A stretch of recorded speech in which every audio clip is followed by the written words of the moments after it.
This is Blues View. Coming up, Birmingham City show their fighting spirit with a win against West Ham, and we speak to Alex McLeish.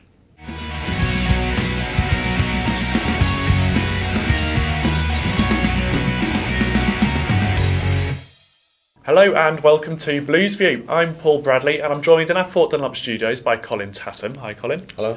Well, you're at Upton Park at the weekend. That result obviously crucial for Birmingham City. What was your verdict on the game? As you said there, Brad, it was a massive win.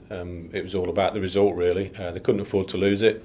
A win would have been great, and it was great. It's a scrappy game, a bit of a bumpy pitch, didn't really help.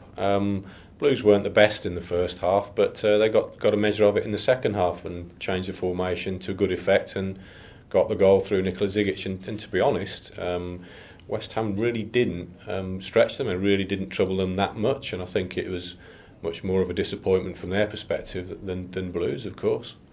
And Birmingham City, maybe the difference between the two sides is that Birmingham City have got it mentally, whereas West Ham probably haven't by the looks of things. I've said in my match report that you would take Blues over a team like West Ham and the others down there for that reason. I think they're mentally stronger, and when they had to come up with a result, even if they had to grind it out at West Ham, they did it. West Ham, in the games that Blues have played against them, some of their top players have gone missing in the second half, and that's a poor reflection on them, but also credit to Blues and the way they play. People like Stevie Carr, Roger Johnson, and Zigic, Nikola Zigic as well. They're strong characters, and it shows on the pitch in games that matter. It's also promising. You mentioned there a couple of defenders that without Scott Dan, they're keeping a clean sheet. That's got to be very promising and encouraging for them.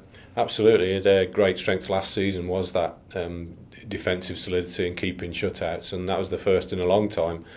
Scott Dan's loss was a big blow, but credit to Martin Juranic. He's come in, he's been after a chance, and he's fitted in seamlessly. He shows good experience. You can see he's been around the block a little bit, and he's fitted into what's required. He was caught out a couple of times at West Ham. That was his first Premier League away game, don't forget, so it was a new experience for him. But as signings go for backup, he's a very accomplished player, and it's no surprise that Curtis Davies is having to wait. He's on the substitutes bench at the moment, and rightly so, because Juranic has the shirt and it's his to lose. Okay. Well, we spoke to Alex McLeish after the game, and here was his verdict. There's no guarantees. That it means that hopefully the confidence will gather pace.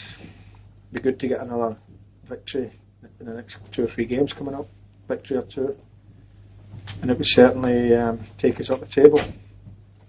But big respect to the Barclays Premier League, because the bottom team Wolves are now looking as if they'll be all right. Who's going to go down? It's incredible. It's a tough league, and I don't think there's any bad teams in the league. Well, those are the thoughts of Alex McLeish. Now, Tats, there's a bit of extra edge in this game with Robbie Keane playing. Obviously, there was a lot of needle about how that deal fell apart. But obviously, Zigic got the goal. What's your verdict on those two strikers and how well they played? Ironically, you could have had Zigic and Keane in the same Blues team, but it didn't come to pass. Their pursuit of him was well documented. It was his home debut, and he was...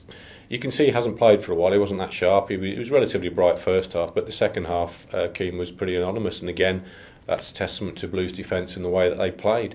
As for Zigic, he is growing into the role. He's got used to the demands physically and mentally of the Premier League, and he's becoming a bit of a talisman. I've said this and I've written this, that things do happen around him, whether it's directly because of him or indirectly.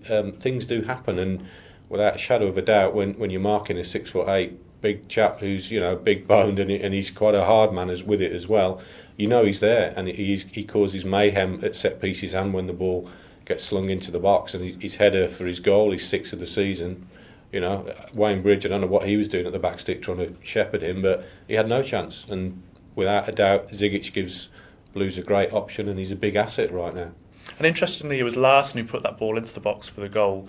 What sort of part does he still have to play for Birmingham City? It's very interesting because Sebastian Larson has gone through the mill this season with his contract negotiations. They've been quite torturous, and one thing through it, some people have said, his heart's not in it and he's looking to get away, etc. But I think that's an unfair criticism, because from first to last he will always put a shift in for the blue shirt, and when he came on at Upton Park, he made a difference. They'd changed the system to 4-5-1, and straight away his energy on the right hand side, his passing and his crossing, he injected something into it, and it just shows that, okay, he may be leaving on a Bosman in the summer, but without a shadow of a doubt he will always give everything he can for the team at present. And I think Alex McLeish mentioned it, and he's mentioned it as well, that it's the football that's getting him through this.